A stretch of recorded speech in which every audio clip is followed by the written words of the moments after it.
يا حلبچه يا غصن للعافيات بەمەبەستی بەرزڕاگرتنی کارەساتی 16 و شەیدانی کیمیابارانی هەڵەبجە وەزیری وەرزش و لاوانی عراق و سەرۆکی لیژنەی شەیدان لە پەرلەمانی عراق و نوێنەری سەرجەم پارێزگاکان و چەندان پەرلەمانێکی عراق سەردانی مۆنومنت و مەزاری شەیدانی هەڵەبجەیان کرد. سەرۆکی کۆمەڵی قوربانیانی کیمیابارانی هەڵەبجەش داوای بودجەیەکی تایبەت بۆ شارەکە دەکات و داواش دەکات حکوومەتی عراق داوای لێبوردن لە خەڵکی هەڵەبجە بکات.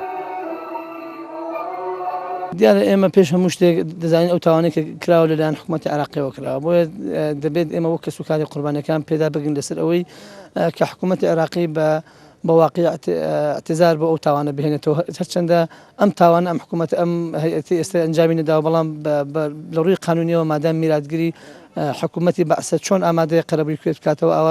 ئەوەش ئامادە بێ اعتزار بۆ گەلی کورد و بۆ هەڵەبجە بهێنێتەوە کار بکرێت بۆەوەی بۆ بجەیەکی تایبەت دابنرێت بۆ ئاوادانکردنەوەی هەموو عێراق هەڵەبجەش بەشێک بێت لەو بودجەیە کە بۆی سەرف بکرێت. لای خۆشیەوە وەزیری وەرزش و لاوان و سەرۆکی دەستگای زیندانە سیاسیەکانی عراق داوای لەسەر جەمکوت لە پەرلەمانەکان کرد لەم شوێنەدا ئامادە بن بۆ بینینی گەورەی کارەساتی 16 وكل شهداء العراق شەهیدانمان تا ئێساش مەمافەکانی خۆیان نەگەشتون و داوا لەسەر جەمکوت لە پەرلەمانیەکان دەکەین لەم شوێنە ئامادە بن تا بزانن ئەو کارەساتە چەند گەورەیە بەسەر میلەتی کورد و خەڵکی ئەم شارەدا هاتووە. نحن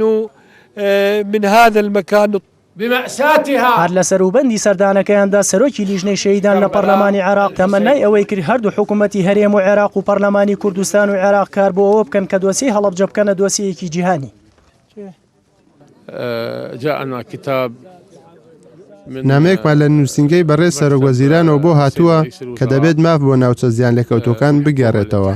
و بە تایبەتی ئەو ناوچانەی ئەنفال تێدا ڕوویداوە و هەڵەبجە و ڕاپەڕینی شابانی 1991 و کەیسی کوردە فەیلیەکان. هەموو ئەو کەیسانە بەرەو ئەوە دەچێت کە دادگەرانە مامەڵیان لەگەڵدا بکرێت و امتیازاتی تەواویان پێ بدرێت وەک ئەوەی شایەنێتی بەبێکەمکردنەوە. وحلبجة والانتفاضة الشعبانية وقضية الكرد الفيليين.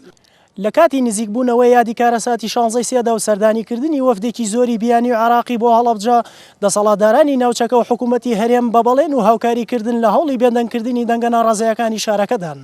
وریا حەمە کەریم کەناڵی ئاسمانی پێیام هەڵەبجەی شەید.